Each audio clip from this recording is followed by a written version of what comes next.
Bien, bonjour à tous. Je m'appelle Raphaël Balenieri, je couvre les télécoms et les GAFA avec Sébastien Dumoulin qui animera la table ronde juste après.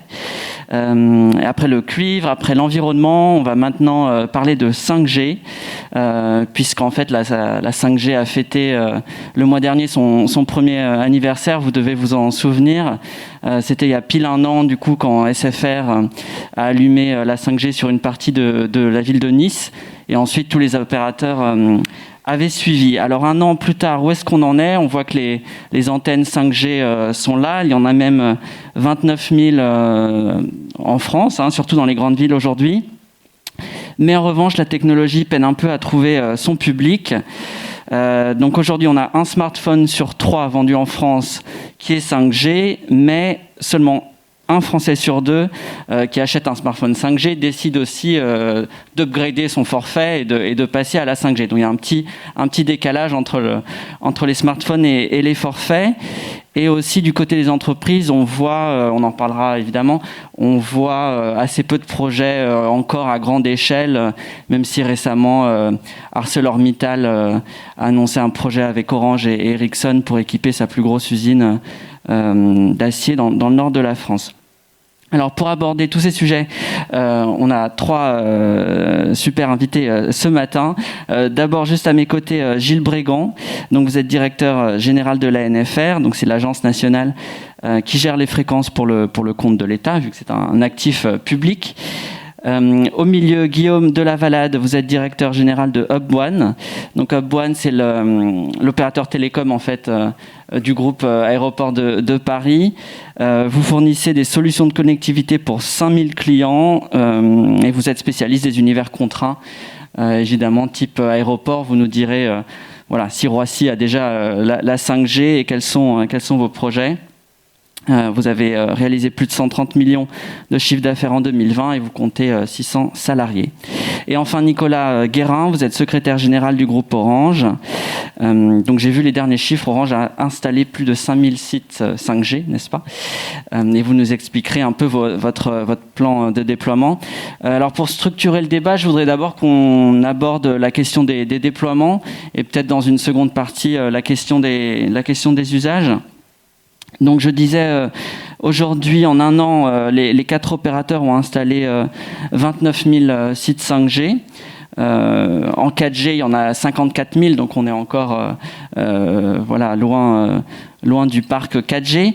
Peut-être Gilles Brégan, pour commencer, comment est-ce que vous jugez la vitesse de déploiement finalement en un an et est-ce que vous pouvez aussi comparer à la 4G pour voir la vitesse ? Bonjour à toutes et à tous, merci de cette invitation. En fait, vous savez que l'Agence des fréquences sort tous les mois un observatoire depuis finalement le début de la 4G. Donc cet observatoire est actualisé tous les mois et même retouché chaque semaine. Chaque vendredi, on met à jour les sites que l'agence autorise, puisque l'agence autorise en réalité chaque site sur le territoire, des sites de téléphonie mobile, mais aussi des sites d'aviation civile, de télévision, de radio.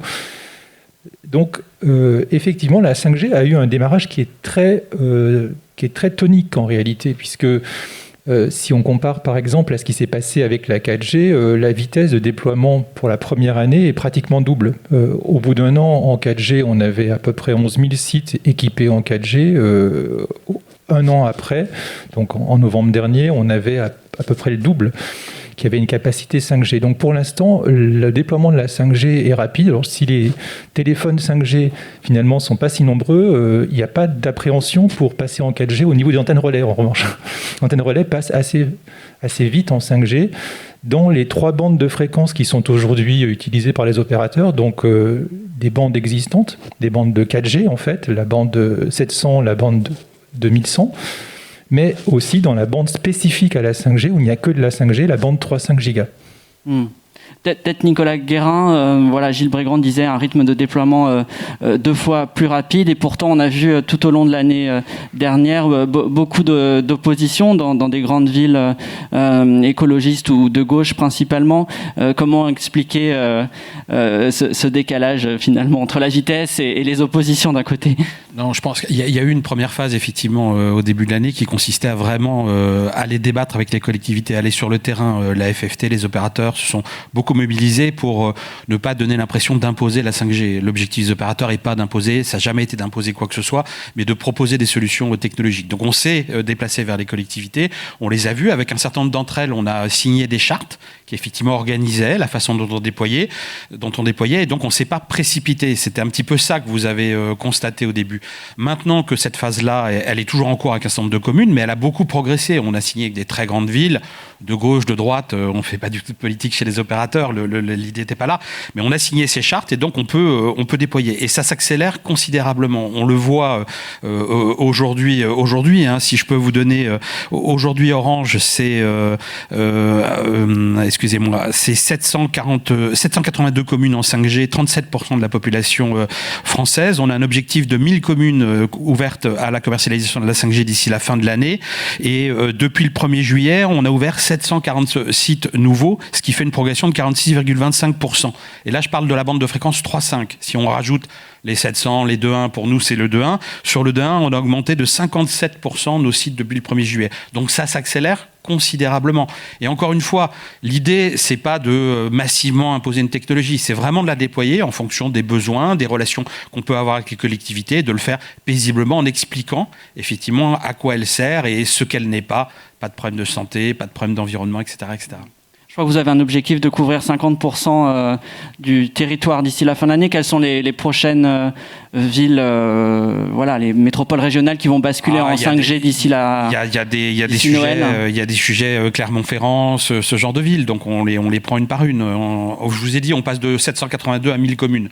Donc il y a un grand nombre de communes. Je ne vais pas citer les 220 communes qui vont être couvertes. Mais la méthode est toujours la même. Je veux vraiment insister sur la méthode. On discute, on implante, on déploie et on ouvre.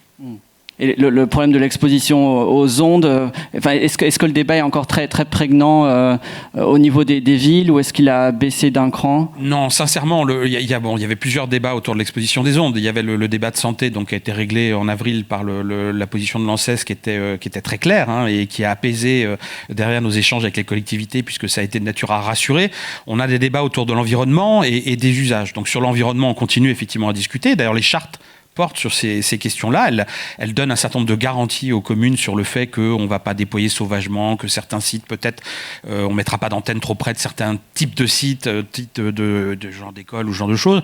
Donc on a cet échange-là. On a eu une phase aussi très claire judiciaire, puisque tout le monde n'a pas accepté le débat démocratique. Il y a eu un certain nombre de contentieux qui ont été lancés devant les tribunaux judiciaires ou les tribunaux administratifs. Cette phase-là est finie aussi, puisque tous les derniers recours ont été perdu le 6 octobre avec une décision du Conseil d'État sans ambiguïté sur le fait que la réglementation, les appels d'offres ont été faits conformément au droit, en tenant compte des impacts sanitaires donc inexistants, en tenant compte des impacts environnementaux. Donc voilà, cette phase judiciaire étant finie, encore une fois, là on est dans la phase, on poursuit la phase de discussion et d'échange avec les collectivités, avec un rythme qui est soutenu, qui s'accélère, qui correspond d'ailleurs aussi à une accélération côté marché de détail. Sur les 4 dernières semaines, 70% des terminaux vendus sont maintenant 5G. Ce que vous citiez était vrai les semaines d'avant. Avec les fêtes de Noël, on a une accélération très très claire de l'équipement en 5G dans le grand public. Peut-être, Gilles, sur l'histoire des ondes, vu que vous faites des mesures, est-ce que vous pouvez nous partager un peu votre dernier travail, et puis après on abordera le cas des industriels. Oui, donc à la demande de Cédric O, le ministre chargé des communications électroniques, nous avons intensifié les mesures d'exposition pour objectiver l'exposition due à la 5G. Et donc nous l'avons fait dans les 2 dimensions, à la fois sur les antennes relais et sur les terminaux. Donc cette année, nous allons faire 10 000 mesures d'exposition ambiante, dont 3 fois sur 1500 sites 5G. Donc la première, chaque site va être mesuré 3 fois, une fois avant la 5G, une fois un peu après la 5G et une fois 4 mois plus tard, cette année. Donc les résultats et puis nous allons faire aussi des mesures sur les terminaux 5G. Nous sommes en train de faire des mesures sur les terminaux 5G. Donc sur les sites 5G, ce que l'on voit d'abord, c'était ce qui était prévisible, c'est-à-dire qu'en réalité, dans les bandes basses, les bandes 4G, il n'y a aucun impact du passage à la 5G, puisqu'en fait c'est simplement une antenne 4G qui se met à parler la langue 5G, mais dans les mêmes conditions de rayonnement. Donc il n'y a pas de différence. Bon. Sur la bande 3.5, qui est la nouvelle bande qui a été ouverte rien que pour la 5G, en réalité, là, on a un phénomène qui est tout à fait nouveau, qui est spécifique à la 5G, qui est que l'antenne 5G n'expose que s'il y a un téléphone 5G qui lui demande. Donc, ça n'expose que si l'on s'en sert, en fait. Donc, comme les téléphones 5G ne sont pas encore majoritaires, les mesures qu'on a faites montrent que sur les antennes 5G, on a un accroissement de 0,1 volts par mètre, ce qui est quand même très faible. Et on a fait bien sûr quelques mesures complémentaires pour voir quelle serait l'exposition quand on expose à fond. Donc on a provoqué l'antenne, si j'ose dire, en activant des téléphones à proximité, et on pense qu'on arrivera à une exposition complémentaire d'un accroissement de 20% à peu près.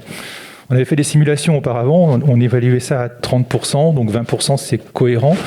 Il faut voir qu'en réalité, on a quand même, avec cette nouvelle bande de fréquence, on a 50% de capacité en plus. Donc 50% de capacité en plus pour 20% d'exposition, c'est quand même très raisonnable. Et en plus, le niveau limite pour le 3.5 giga, cette bande spécifique à la 5G, est de 61 volts par mètre. Il est plus élevé que pour la 4G. Donc, pas de souci côté exposition. Et on publie ces documents, on en parle avec notre comité de dialogue présidé par Michel Sauvade, et ça permet quand même de se rendre compte que, voilà, première fake news, l'exposition de la 5G, c'est faux. En fait, aujourd'hui, la 5G a un accroissement d'exposition qui est très raisonnable. D'ailleurs, au passage, deuxième fake news, la 5G va créer plein de nouvelles antennes. C'est faux. Aujourd'hui, sur les 30 000 sites que vous avez cités, en fait, on en a quelques unités qui ont été créées. Tous les sites 5G sont en fait des sites 4G qui ont été upgradés. Et puis sur les téléphones, c'est la même chose. Sur les téléphones, en fait, on constate aujourd'hui que les téléphones 5G ont un DAS qui est essentiellement lié à leur antenne 4G. Puisqu'aujourd'hui, la 5G ne fonctionne qu'avec la 4G, et finalement, la 4G qui sert à piloter la communication 5G expose plus que la 5G. Donc aujourd'hui, finalement, pas de souci spécifique du côté d'exposition, mais on va mesurer cette évolution, et d'ailleurs, les villes qui ont accepté la 5G, après parfois quelques discussions, ont souvent retenu la mise en place de sondes. Aujourd'hui, il y a beaucoup de villes en France qui ont des sondes temps réel, qui ont été mises en œuvre par notre sous-traitant Exem, qui en réalité permettent de voir l'exposition dans des endroits de la ville, et comme un peu le niveau de bruit en quelque sorte. Comme ça, les gens peuvent voir d'où vient l'exposition, comment ça évolue.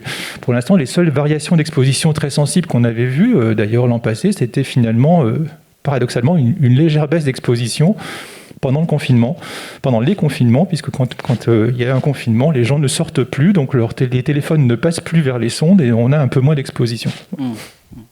Alors, Guillaume de Lavalade, vous, en tant qu'opérateur pour les entreprises dans des environnements contraints, voilà, vous avez des problématiques qui sont quand même différentes. Est-ce que vous pouvez nous dire, justement, en termes de déploiement, où est-ce que vous avez déployé, comment ça s'est passé ? Alors, juste une toute petite précision qui vous expliquera mon point de vue. En fait, 2/3 de nos clients, 2/3 de notre chiffre d'affaires est fait hors du secteur aérien. Et donc, on a aussi bien des ports, des grands industriels que le secteur aérien qui ne vit pas ces années les plus florissantes. En fait, ce qu'on voit, c'est qu'il y a un énorme besoin côté entreprise qui est sous-servi.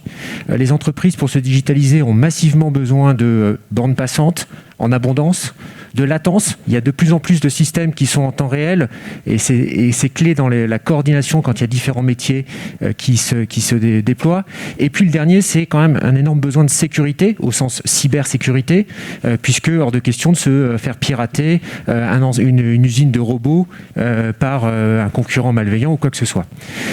En termes de déploiement, alors c'est vrai qu'on a commencé sur notre bac à sable grandeur nature, si vous me passez l'expression, que sont les aéroports.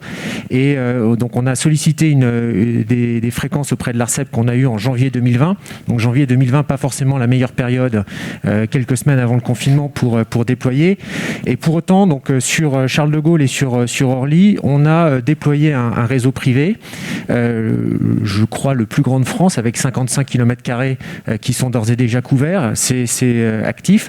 Et alors, donc ces fréquences sont neutres au sens de la technologie. On peut aussi bien les utiliser en 4G qu'en 5G. Et pour les usages industriels, on a fait le choix de partir d'abord en 4G.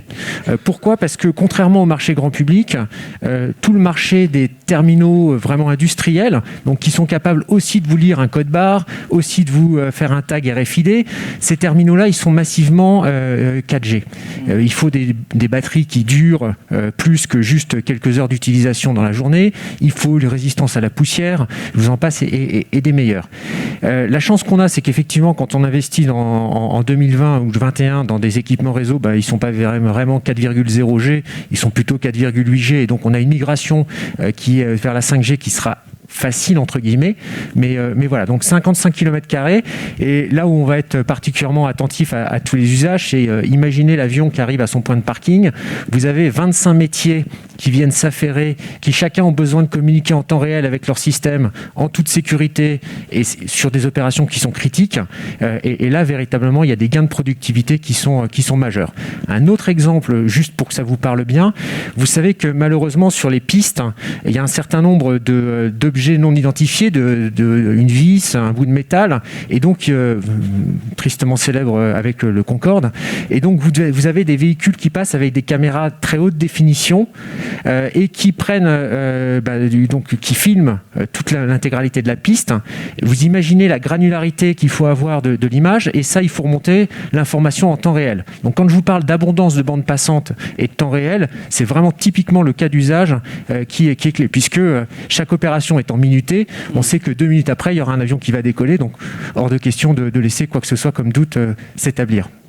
Et vous avez commencé à déployer des réseaux 5G chez d'autres clients, du coup, hors aéroport ? On a effectivement une expérimentation sur un port en cours. Donc là, on partira directement en 5G.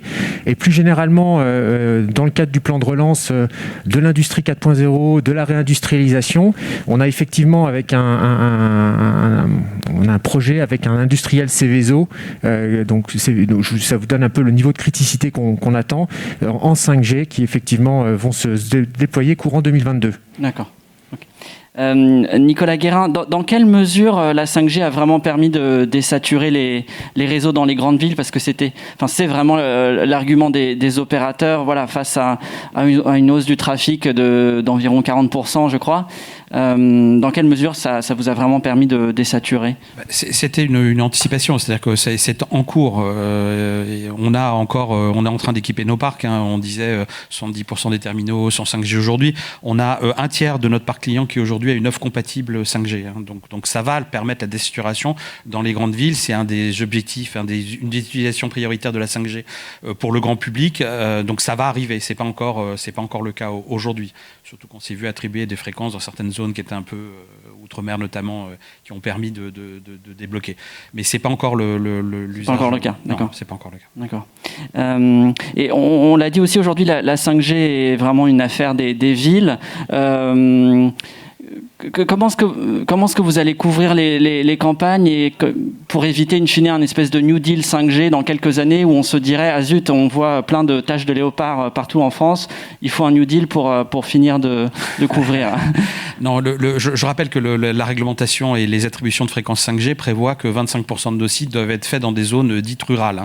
Donc la réglementation a déjà anticipé cette question, et donc on n'aura pas, comme on le faisait jusqu'à présent, d'abord on déploie les villes et puis on étend la tâche de léopard aux campagnes et puis peut-être on fait un New Deal dans les zones blanches. Là, on fait les deux en même temps, c'est-à-dire on couvre effectivement les villes et on couvre 25% de nos antennes, on couvre les zones rurales. Donc ça va éviter cette fracture numérique 5G.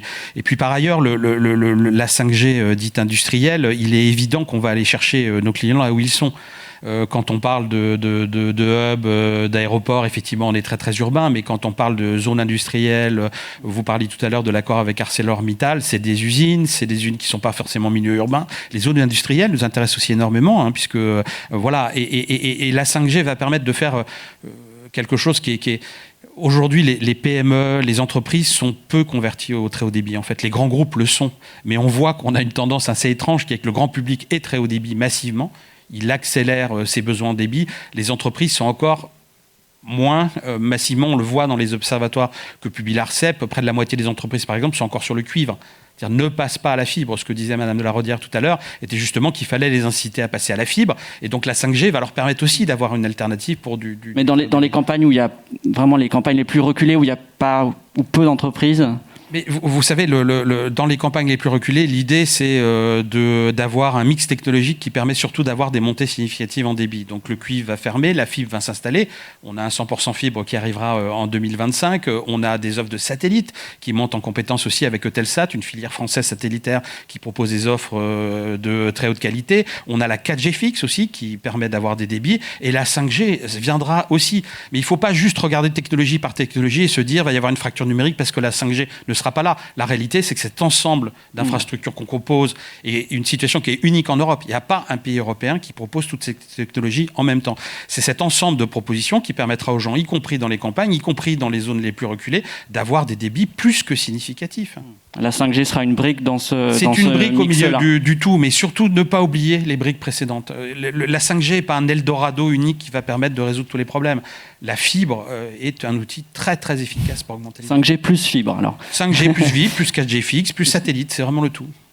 Alors si on passe plutôt du côté des usages maintenant, donc à la fois particuliers et entreprises, Nicolas Guérin, vous nous donniez tout à l'heure un peu quelques chiffres sur la réalité commerciale de la 5G aujourd'hui chez vous.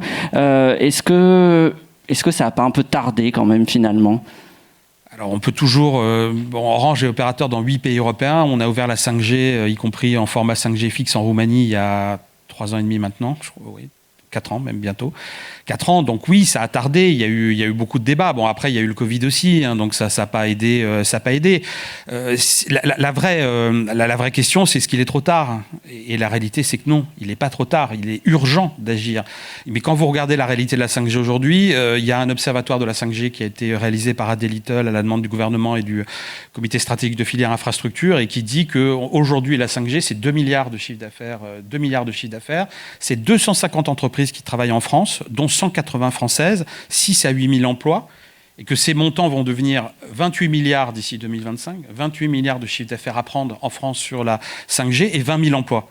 Vous voyez, ce n'est pas une vision pessimiste, c'est une vision qui est réaliste, effectivement, au travers de cet observatoire, et il faut qu'on s'engage tous, et on est engagé... Ça, c'est l'écosystème, mais vraiment le fait que les Français adoptent la 5G...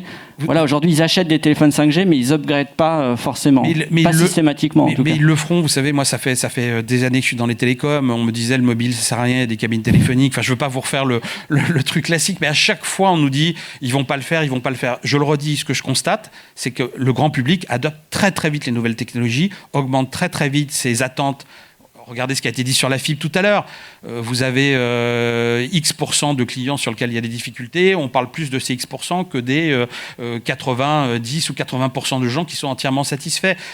Le vrai problème, mais qui n'est pas un problème, qui est une opportunité, c'est vraiment sur le marché entreprise, c'est vraiment de convertir les entreprises au très haut débit, fixe et mobile, et c'est ce sur quoi on travaille. Il faut développer une industrie de la 5G en France, et il faut, au travers d'exemples très très concrets, montrer que c'est une réalité. C'est le cas de ArcelorMittal, ce sont des exemples que vous avez montrés tout à l'heure, effectivement, sur les hubs qui sont sur les aéroports. Il faut absolument sur les ports, on travaille tous énormément sur ça pour que ça devienne une réalité.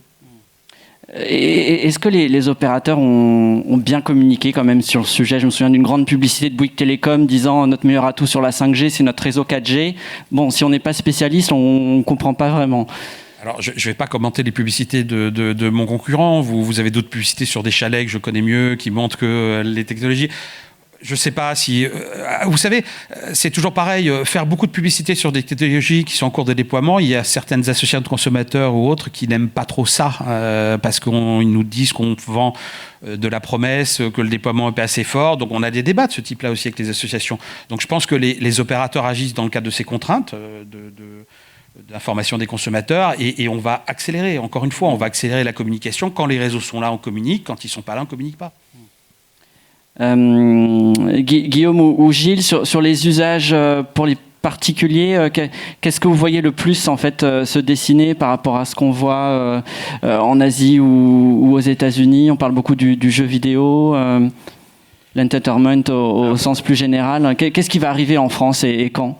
Alors, sur les usages pour les particuliers, je serais mon secteur de prédilection, c'est plutôt les entreprises. Mais du coup, non, mais je pense que si on se compare à deux grands pays industriels que sont la Chine et l'Allemagne, d'un point de vue vraiment usage entreprise, là pour le coup, sans critique ni reproche, on est factuellement derrière eux, de très loin. Et même l'intitulé de votre table ronde, c'est 5G, bilan un an après.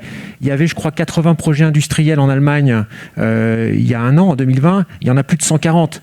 À comparer sur les projets de réseaux privés et de réseaux 5G, il y en a une douzaine qui sont déposés auprès de l'ARCEP, et il y a à peu près autant d'expérimentations. Donc vous voyez, on n'est pas exactement dans les mêmes étiages.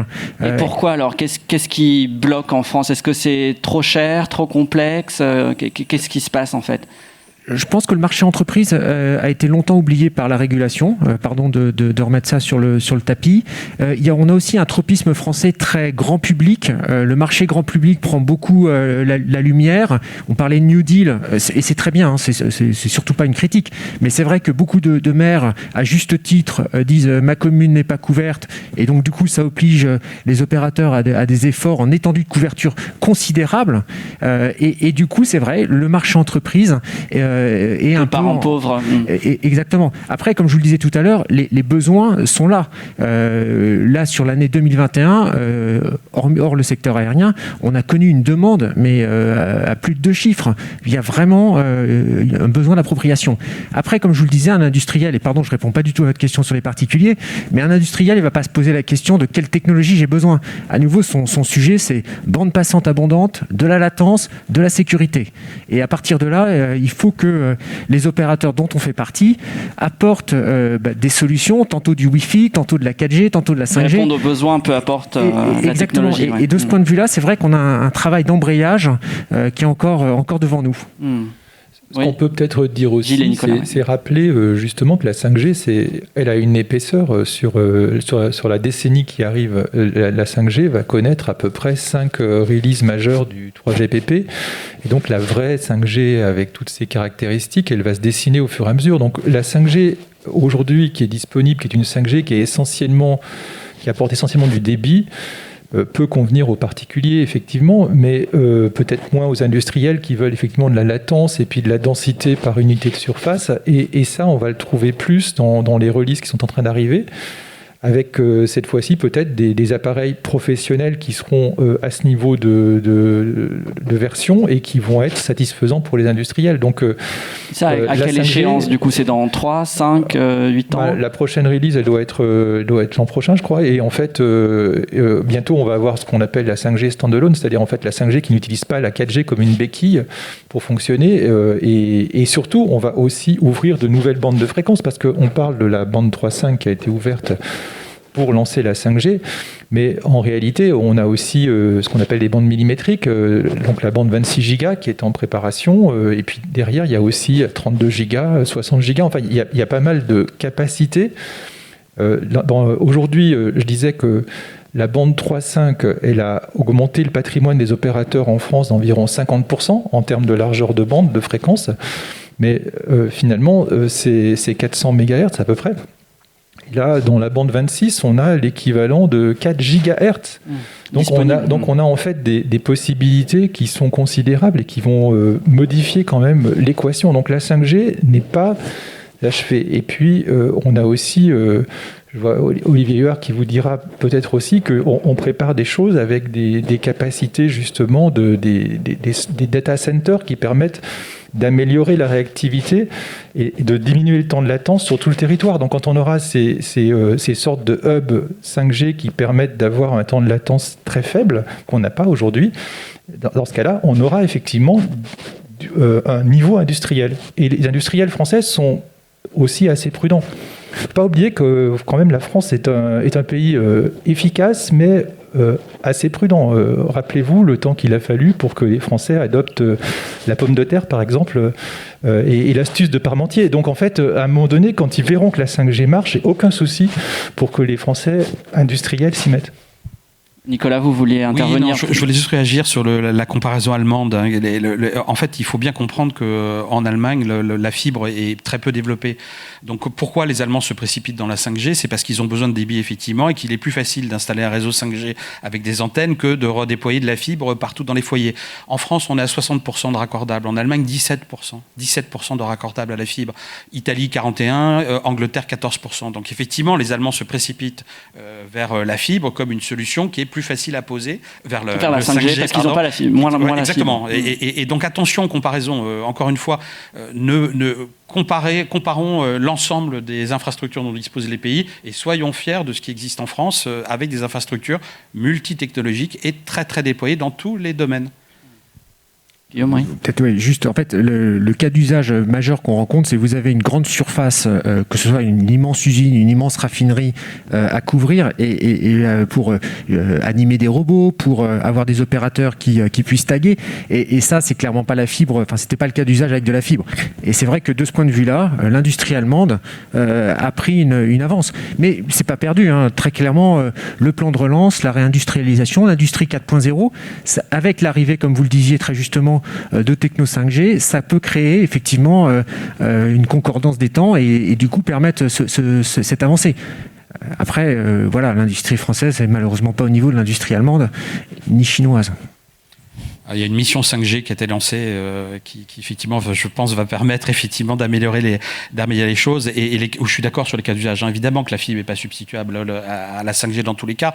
Et sur le cas de figure que vous citez, on a une expérimentation, nous, à Anvers, avec la chimie, dans le port d'Anvers, effectivement, qui permet, avec la 5G, qui a permis de tester, qui avait une appétence très forte et un usage très très fort, où on suit les objets, on suit les containers, on assure la sécurité du site, la sécurité des biens, la sécurité des personnes, et ça se développe.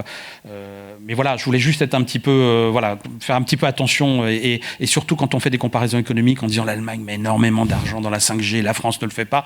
On met quand même beaucoup d'argent en France sur la 5G pour déployer avec le plan de relance. C'est bien, il faut se saisir de ces opportunités, il ne faut pas perdre de temps, mais pas non plus être, je sais que vous ne l'étiez pas, mais pas défaitiste par rapport aux Allemands. C'est que ça que je voulais... Bien, merci beaucoup. Avant de conclure, on a peut-être le temps de prendre une question de la salle. Voilà, je vois une main qui se lève.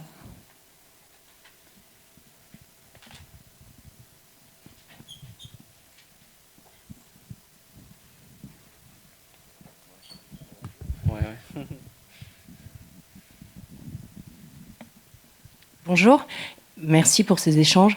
Moi j'ai une question. Alors je suis Karim Amoudou, je travaille pour un éditeur de logiciels dans la cybersécurité, mais ma question elle est d'ordre plutôt environnemental.